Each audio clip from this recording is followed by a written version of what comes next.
Hello प्यारे बच्चों, कैसे हैं आप सभी। आशा करते हैं स्वस्थ होंगे और मस्त होंगे। तो आज की इस वीडियो में हम मीराबाई का पद जो है उन्हें व्याख्या के साथ बताएंगे। ये क्लास 9th का है और इनके कवित्री कौन है? मीराबाई जी। ये इनके पदावली हैं, उन्हीं की व्याख्या बताएंगे। आप शुरू से लेकर के अंत तक वीडियो जरूर देखें और समझिए और कॉपी में नोट करते जाइए। कोई कोई ऐसा अर्थ होता है किसी शब्द का जो ध्यान से हट जाती है, तो आप क्या कीजिए, उसका अर्थ साथ ही साथ कॉपी और पेन साथ ले करके लिखते चलिए, ताकि आपको जब व्याख्या आप करें तब आपको बहुत ही आरामदायक महसूस हो, यानी कि बहुत ही आसान लगे। ठीक है, तो चलिए वीडियो को स्टार्ट करते हैं और आप भी अपना ध्यान अच्छे से लगा के देखिए और समझिए। पहले पदावली में मीराबाई जी कहती हैं कि बसो मेरे नैनन में नंदलाल। आप तो जानते ही हैं मीराबाई के बारे में, थोड़ा बहुत तो बहुत सब लोग जानते ही हैं, है ना। तो वो श्री कृष्ण के बहुत ही परम भक्त कह सकते हैं, यानी कि गहरी भक्ति की रिश्ता थी, अधिक प्रेम करते थे वो उनसे, है ना। तो उसमें कहते हैं कि बसो मेरे नैनन में नंदलाल, यानी कि मीराबाई जी कह रही हैं कि हे श्री कृष्ण नंद के लाल, यानी कि नंद बाबा के पुत्र, आप मेरे नैनों में वास कीजिए, बस जाइए। मोर मुकुट मकराकृत कुंडल अरुण तिलक दिए भाग। कहती है मीराबाई जी कि मोर मुकुट, मकराकृत का मतलब होता है मछली, मकराकृत कुंडल यानी कि मछली के आकार की कुंडल जो होती है, जो कानों में पहना जाता है, और अरुण तिलक लिए भार, दे भार, भार मतलब होता है माथा, अरुण का मतलब होता है लाल, यानी कि कानों में मछली के आकार के जो कुंडल पहने हुए हैं और माथे पे लाल टीका लगाए हुए, तिलक लगाए हुए आप बहुत ही अच्छे लग रहे हैं। मोहनी मूरत सावरी सूरत, यहाँ पे सावरी सूरत भी है, नैना बने विशाल। कहते हैं मीराबाई जी कहती हैं कि आपकी जो मोहनी मूरत है, यानी कि मोह लेने वाला मूरत जो है, शरीर आपका है, और सावरी सूरत, सूरत यानी कि शकल, आपका सावला सूरत, और नैना बने विशाल, आपकी आंखें भी बहुत ही बड़े बड़े, बहुत ही सुशोभित होती हैं। अधर सुधारस मुरली राजत और बैजंती मान। फिर नीचे मीराबाई जी कहती हैं कि अधर सुधा, अधर का मतलब होता है होठ, सुधा का मतलब होता है अमृत रस, यानी कि जो रस आनंद कहा जा सकता है। यानी कि मीराबाई जी कहती हैं कि अधर सुधा यानी कि आपके अमृत से सने हुए होठ जो है उसमें मुरली राजत, राजत का मतलब होता है सुशोभित होना, यानी कि अच्छा लगना, दिखना, जो बहुत ही खूबसूरत दिख रहे हो उसे राजत कहते हैं, सुशोभित हो रहा हो। और बैजंती मान, और आपके गले में बैजंती का जो माला पहने हुए हैं, और मतलब क्या होता है, हृदय होता है, जो गला है ना, हृदय। क्षुद्र घंटिका कटितट शोभित नपुर सबद रसा। आगे कहते हैं क्षुद्र, क्षुद्र मतलब होता है छोटी छोटी, घंटिका यानी कि घंटियां, आपके जो कमर में कमरधन बंधी हुई है उसमें क्या है, छोटी छोटी जो घंटियां लगी हैं वो शोभित यानी बहुत ही शोभा दे रही है।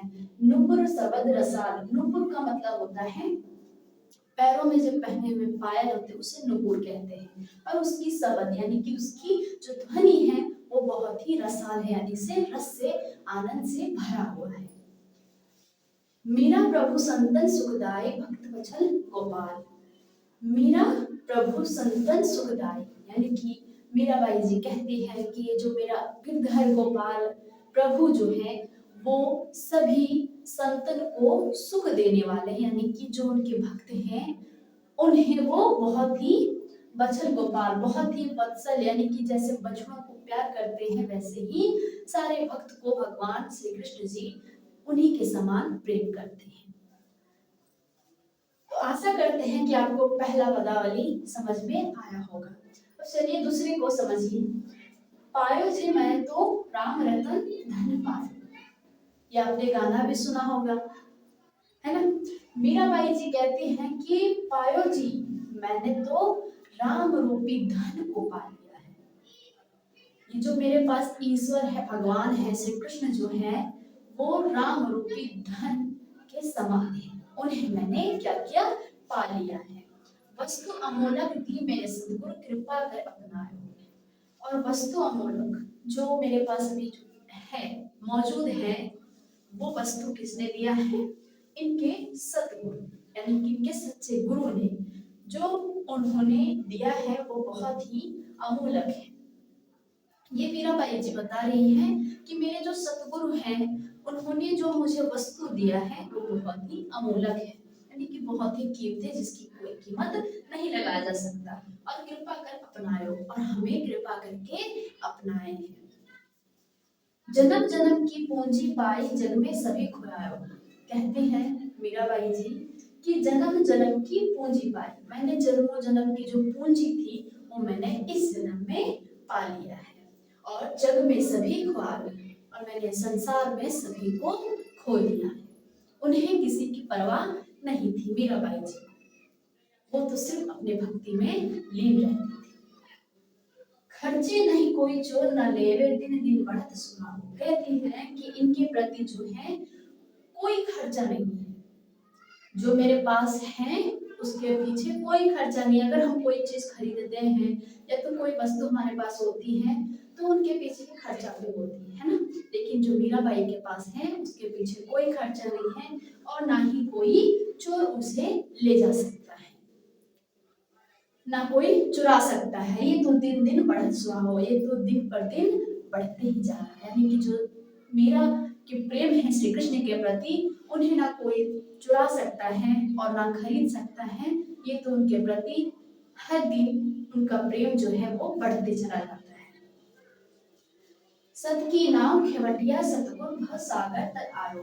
मीराबाई जी कहती हैं कि सत्य की नाव, सत मतलब क्या होता है, सच्चा, सच मतलब कि सत्य की नाव जो हमारी जिंदगी है वो सत्य की नाव खेवटिया सतगुरु। हम सच्चे लाइफ में, जैसे हम कह सकते हैं कि हम जिस राह पे चल रहे हैं वो हमारे लिए बहुत ही सही है, तो उसी तरह मीराबाई जी कहती है कि हम सच्चे नाव पे बैठ गए हैं, यानी कि सच्ची यात्रा पे निकल चुके हैं। और उसके सतगुरु खेवटिया, खेवटिया क्या होता है, जो नाव को चलाने वाले, यानी कि उनको राह बताने वाले, उनके राह बताने वाले यानी कि नाव को चलाने वाले उनके सच्चे गुरु ही हैं।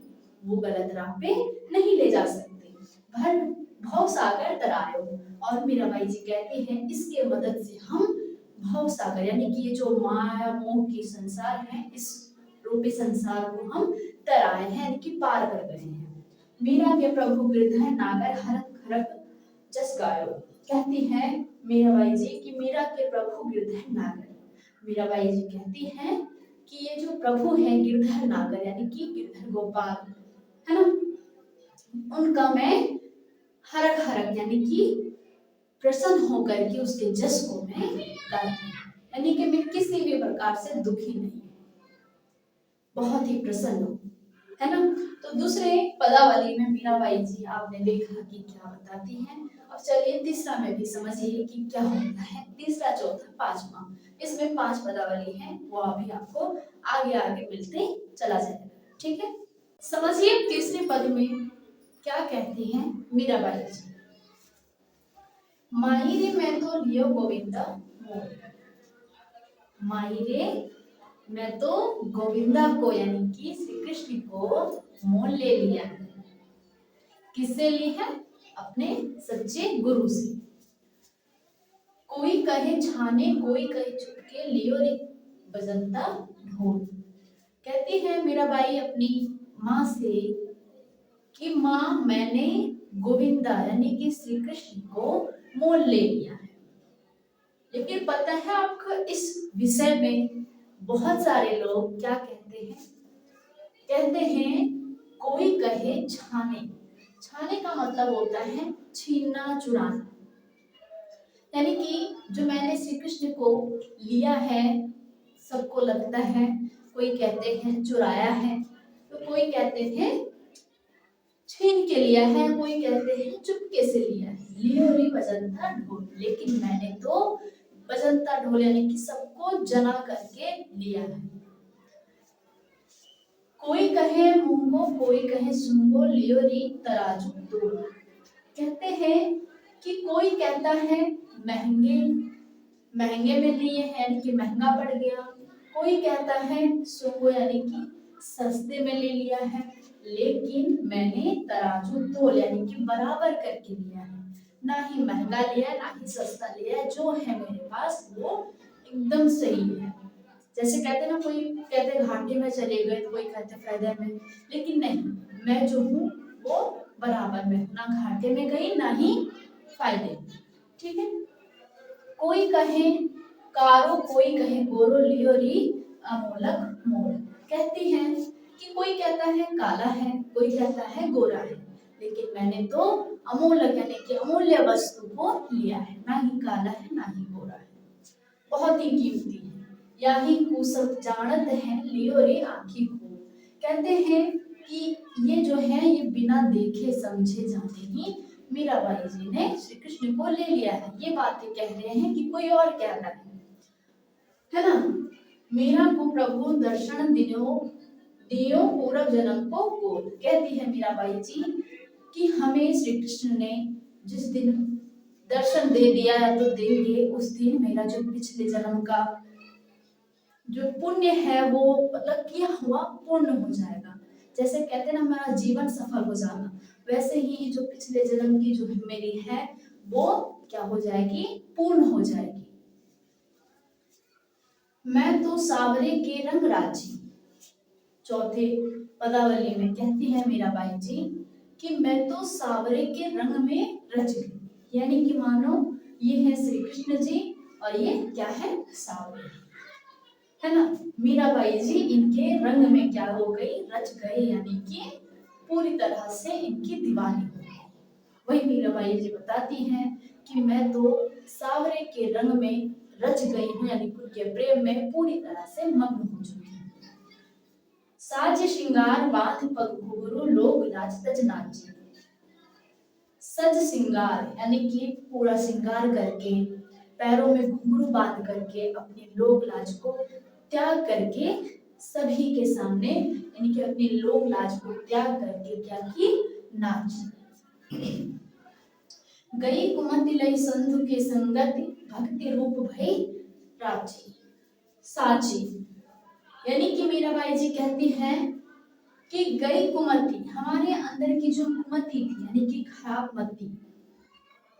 कुमति कहाँ क्या होता है, खराब मति, यानी कि खराब जो हमारे अंदर की जो गंदगियां हैं वो लई साधु की संगति, साधु की संगति ने ले गई। यानी कि हम साधुओं के संगत में रहने लगे तो हमारे अंदर उनकी अच्छी सा जो अच्छी मति थी, यानी कि अच्छी ज्ञान बातें, ये सब सारे हमारे अंदर आने लगे और हमारे अंदर की जो बुराइयां थी वो उन लोगों ने ले गई। जैसे हम किसी के साथ, जैसे हम गुरु के पास शिक्षा ग्रहण करने जाते हैं तो वो हमें अच्छी चीजें सिखाते हैं, हमारे अंदर की जो खराब बातें होती हैं उन्हें वो निकालते हैं।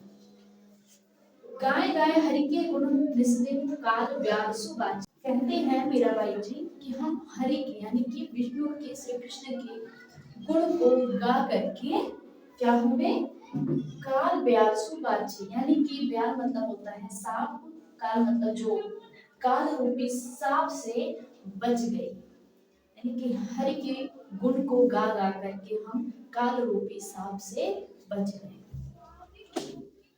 उन बिन सब जग खारो लागत और बात सब आजी। कहती है मीराबाई जी कि उनके बिना ये जो संसार है, जग है, वो खारा लगता है और उनके बिना सब जो बातें हैं वो कच्ची सी लगती है, यानी कि ऐसा लगता है जैसे किसी के अंदर बुद्धि ज्ञान हो नहीं। मीरा श्री गिरधर लाल सु भक्ति रसीली जाची। कहती है मीराबाई जी कि हम श्री कृष्ण के भक्ति में पूर्ण रूप से क्या हो गए हैं, लीन हो गए, उनकी रसीली भक्ति में क्या हुए, लीन हो गए। और पांचवें पदावली में समझिए कि क्या होता है ना। मेरे तो गिरधर गोपाल दूसरों ना कोई, कहते हैं मीराबाई जी कि मेरे श्री कृष्ण के अलावा कोई नहीं है। मेरे तो गिरधर गोपाल यानी कि सिर्फ गिरधर गोपाल ही है, दूसरों ना कोई। इस संसार में मेरा गिरधर गोपाल के अलावा कोई नहीं है। जाके सिर मोर मुकुट मेरो पति सोई, कहती हैं जिसके सिर पे मोर का मुकुट लगा हुआ है वही हमारे पति हैं। तात मात भ्रात बंधु अपनो न कोई, कहती है मीराबाई जी ना ही हमारा कोई पिता है, ना माता, ना भाई, ना बंधु सखा, अपनो न कोई, ये सब कुछ नहीं है, मेरा अपना कोई नहीं है। छाड़ी दे कुल की कहानी कहा करियो करे है कोई, यानी कि कहती है मीराबाई जी कि हम ये छोड़ दिए हैं दुनिया की बातों को सुनना, तो मेरा कोई क्या ही बिगाड़ेगा, क्या कुछ करेगा, है ना। संतन ठीक बैठ बैठ लोग लाज खोई, मीराबाई जी कहती है कि संतों के साथ यानी कि गुरुओं के साथ हम बैठ बैठ करके अपने अंदर के जो लोक लाज है उसे मैंने खो दिया है। असुवन जल सींच सींच प्रेम बेल बोई, और आंखों से जो आंसू बहते थे उससे हमने क्या किए, प्रेम रूपी बेल को बो दिया है। बेल एक लत होता है, तो यहाँ पे तुलना के रूप में बताई जा रही है उन्हें मान करके कि मैंने अपने आंखों से बेल जो है वो प्रेम रूपी बेल को मैंने बो दिया है। अब तो बेल फैल गई आनंद फल होई, मीराबाई जी उसी के बदले कहती हैं कि मैंने जो बेल बोया है प्रेम रूपी, उसमें क्या हुआ है, वो फल चुका है। जैसे हम कोई पेड़ लगाते हैं उसमें अगर फल आ जाता है तो सिर्फ उन्हें खाने का रहता है ना, जो मेहनत करनी थी वो तो मैंने पहले ही किया है। तो वही कहती है कि मैंने अपने आंखों से प्रेम रूपी बेल को बोया है और उस वो भी क्या हुआ, फल चुका है, अब उससे सिर्फ आनंद लेना बाकी है। भक्ति देख राजी हुई जगत देख हुई, मीराबाई जी कहती हैं कि ये संसार जो भक्ति करते हैं उसे देख करके हमें खुशी होती है, प्रसन्न होती है, और जगत देख हुई, और ये संसार जो भक्ति में लीन ना हो करके अन्य कामों में यानी कि मोह माया की जाल में जो फंसे हुए हैं उन सबको देख करके मुझे रोना आता है। दासी मीरा लाल गिरधर तारो अपमाई, कहती है मोई यानी कि मुझे हे गिरधर गोपाल मैं तो आपकी दासी हूँ, अब मुझे इस संसार के रूपी जो मोह माया रूपी संसार है उसमें मुझे तार दीजिए, यानी कि अपने पास बुला लीजिए। मीराबाई जी के मन में इच्छा रहती है कि मैं भगवान से मिलूं, उनका दर्शन करूं, है ना। तो पांचवें पदावली से भी ये चीजें पता चलती हैं कि कितनी प्रेम श्री कृष्ण से मीराबाई जी को। ये मीरा सुधा सिंधु से ली गई है ना। तो चलिए मिलते हैं आपसे नेक्स्ट वीडियो में, तब तक के लिए धन्यवाद।